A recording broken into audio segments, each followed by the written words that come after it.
नमस्ते दोस्तों, स्वागत है आपका कहानियों की दुनिया में। आज हम लेकर आए हैं प्रेमचंद की दिल को छू लेने वाली कहानी पुत्र प्रेम। एक ऐसी कहानी जो पिता पुत्र के प्यार और जीवन के कठोर फैसलों को बयां करती है। तो तैयार हो जाइए इस भावनात्मक सफर के लिए। और अगर आपको हमारी कहानियां पसंद आती हैं तो अभी लाइक करें, शेयर करें और सब्सक्राइब करना न भूलें। चलें, कहानी शुरू करते हैं। बाबू चैतन्य दास ने अर्थशास्त्र खूब पढ़ा था, और केवल पढ़ा ही नहीं था, उसका यथायोग्य व्यवहार भी वे करते थे। वे वकील थे, 2-3 गांवों में उनकी जमींदारी भी थी, बैंक में भी कुछ रुपये थे। यह सब उसी अर्थशास्त्र के ज्ञान का फल था। जब कोई खर्च सामने आता तब उनके मन में स्वभावतः प्रश्न उठता था, इससे स्वयं मेरा उपकार होगा या किसी अन्य पुरुष का। यदि दोनों में से किसी का कुछ भी उपकार न होता तो वे बड़ी निंदनीयता से उस खर्च का गला दबा देते थे। व्यर्थ को वे विष के समान समझते थे। अर्थशास्त्र के सिद्धांत उनके जीवन स्तंभ हो गए थे। बाबू साहब के 2 पुत्र थे। बड़े का नाम प्रभुदास था, छोटे का शिवदास। दोनों कॉलेज में पढ़ते थे। उनमें केवल एक श्रेणी का अंतर था। दोनों ही चतुर, होनहार युवक थे, किंतु प्रभुदास पर पिता का स्नेह अधिक था। उसमें सत्साहस की मात्रा अधिक थी और पिता को उसकी जाति से बड़ी बड़ी आशाएं थीं। वे उसे विद्या उन्नति के लिए इंग्लैंड भेजना चाहते थे। उसे बैरिस्टर बनाना उनके जीवन की सबसे बड़ी अभिलाषा थी। किंतु कुछ ऐसा संयोग हुआ कि प्रभुदास को बीए की परीक्षा के बाद ज्वर आने लगा। डॉक्टरों की दवा होने लगी। 1 मास तक नित्य डॉक्टर साहब आते रहे, पर ज्वर में कमी न हुई। दूसरे डॉक्टर का इलाज होने लगा, पर उससे भी कुछ लाभ न हुआ। प्रभुदास दिन ब दिन क्षीण होता चला जाता था। उठने बैठने की शक्ति न थी। यहां तक कि परीक्षा में प्रथम श्रेणी में उत्तीर्ण होने का शुभ संवाद सुनकर भी उसके चेहरे पर हर्ष का कोई चिन्ह न दिखाई दिया। वह सदा गहरी चिंता में डूबा रहता था। उसे अपना जीवन बोझ सा जान पड़ने लगा था। एक रोज चैतन्य दास ने डॉक्टर साहब से पूछा, यह क्या बात है कि 2 महीने हो गए और अभी तक दवा का कोई असर नहीं हुआ? डॉक्टर साहब ने संदेहजनक उत्तर दिया, मैं आपको संशय में नहीं डालना चाहता। मेरा अनुमान है कि यह ट्यूबरकुलोसिस है। चैतन्य दास ने व्यग्र होकर कहा, तपेदिक? डॉक्टर, जी हां, उसके सभी लक्षण दिखाई देते हैं। चैतन्य दास ने अविश्वास के भाव से कहा, मानो उन्हें विस्मयकारी बात सुन पढ़ी हो। तपेदिक हो गया। डॉक्टर ने खेद प्रकट करते हुए कहा, यह रोग बहुत ही गुप्त रीति से शरीर में प्रवेश करता है। चैतन्य दास, मेरे खानदान में तो यह रोग किसी को न था। डॉक्टर, संभव है मित्रों से इसके कीटाणु मिले हों। चैतन्य दास कई मिनट तक सोचने के बाद बोले, अब क्या करना चाहिए? डॉक्टर, दवा करते रहिए। अभी फेफड़ों तक असर नहीं हुआ है, इनके अच्छे होने की आशा है। चैतन्य दास, आपके विचार में कब तक दवा का असर होगा? डॉक्टर, निश्चयपूर्वक नहीं कह सकता, लेकिन 3-4 महीने में वे स्वस्थ हो जाएंगे। जाड़ों में इस रोग का जोर कम हो जाया करता है। चैतन्य दास, अच्छे हो जाने पर यह पढ़ने में परिश्रम कर सकेंगे? डॉक्टर, मानसिक परिश्रम के योग्य तो ये शायद ही हो सके। चैतन्य दास, किसी सैनिटोरियम में भेज दूं तो कैसा हो? डॉक्टर, बहुत ही उत्तम। चैतन्य दास, तब ये पूर्ण रूप से स्वस्थ हो जाएंगे? डॉक्टर, हो सकते हैं, लेकिन इस रोग को दबा रखने के लिए इनका मानसिक परिश्रम से बचना ही अच्छा है। चैतन्य दास निराश भाव से बोले, तब तो इनका जीवन ही नष्ट हो गया। गर्मी बीत गई, बरसात के दिन आए। प्रभुदास की दशा दिन ब दिन बिगड़ती गई। वह पड़े पड़े बहुधा इस रोग पर की गई बड़े बड़े डॉक्टरों की व्याख्याएं पढ़ा करता था। उनके अनुभवों से अपनी अवस्था की तुलना किया करता था। पहले कुछ दिनों तक तो वह अस्थिर चित्त सा हो गया था। 2-4 दिन भी दशा संभली रहती तो पुस्तकें देखने लगता और विलायत यात्रा की चर्चा करता। 2-4 दिन भी ज्वर का प्रकोप बढ़ जाता तो जीवन से निराश हो जाता। लेकिन कई मास के पश्चात जब उसे विश्वास हो गया कि इस रोग से मुक्त होना कठिन है, तब उसने जीवन की भी चिंता छोड़ दी। पथ्य अपथ्य का विचार न करता, घर वालों की निगाह बचाकर औषधियां जमीन पर गिरा देता, मित्रों के साथ बैठकर जी बहलाता। यदि कोई उससे स्वास्थ्य के विषय में कुछ पूछता तो चिढ़कर मुंह मोड़ लेता। उसके भावों में एक शांतमय उदासीनता आ गई थी और बातों में एक दार्शनिक ममता पाई जाती थी। वह लोक रीति और सामाजिक प्रथाओं पर बड़ी निःस्पृहता से आलोचनाएं किया करता। यद्यपि बाबू चैतन्य दास के मन में रह रहकर शंका उठा करती थी कि जब परिणाम विदित ही है, तब इस प्रकार धन का अपव्यय करने से क्या लाभ। तथापि वे कुछ तो पुत्र प्रेम और कुछ लोकमत के भय से धैर्य के साथ दवा दर्पण करते जाते थे। जाड़े का मौसम था। चैतन्य दास पुत्र के सिरहाने बैठे हुए डॉक्टर साहब की ओर प्रश्नात्मक दृष्टि से देख रहे थे। जब डॉक्टर साहब टेम्परेचर लेकर कुर्सी पर बैठे, तब चैतन्य दास ने पूछा, अब तो जाड़ा आ गया, आपको कुछ अंतर मालूम होता है? डॉक्टर, बिल्कुल नहीं, बल्कि रोग और भी दुराध्य होता जाता है। चैतन्य दास ने कठोर स्वर में पूछा, तब आप लोग क्यों मुझे इस भ्रम में डाले हुए थे कि जाड़े में अच्छे हो जाएंगे? इस प्रकार दूसरों की सरलता का उपयोग करना, अपना मतलब साधने का साधन हो तो हो, इसे सज्जनता कदापि नहीं कह सकते। डॉक्टर ने नम्रता से कहा, ऐसी दशाओं में हम केवल अनुमान कर सकते हैं, और अनुमान सदा सत्य नहीं होता। आपको जरूर बुरा हुआ, पर मैं आपको विश्वास दिलाता हूं कि मेरी इच्छा आपको भ्रम में डालने की नहीं थी। शिवदास बड़े दिन की छुट्टियों में आया हुआ था। इसी समय वह कमरे में आ गया और डॉक्टर साहब से बोला, आप पिताजी की कठिनाइयों का स्वयं अनुमान कर सकते हैं।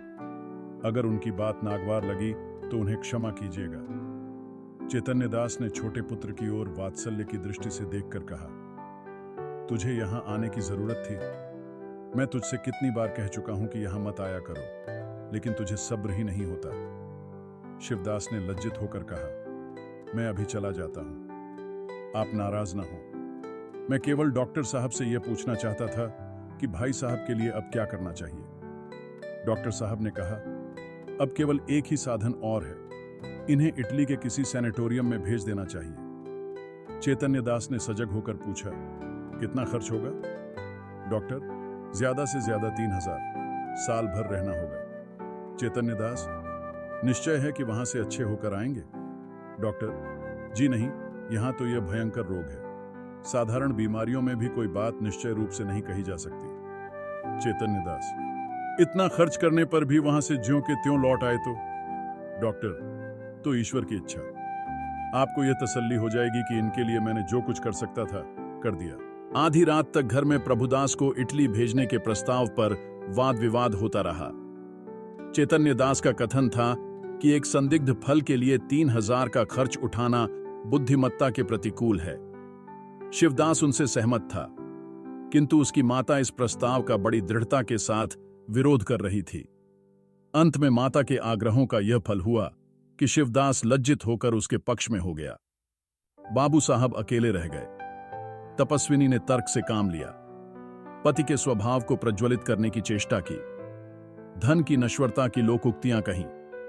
इन शस्त्रों से विजय लाभ न हुआ तो अश्रु वर्षा करने लगी।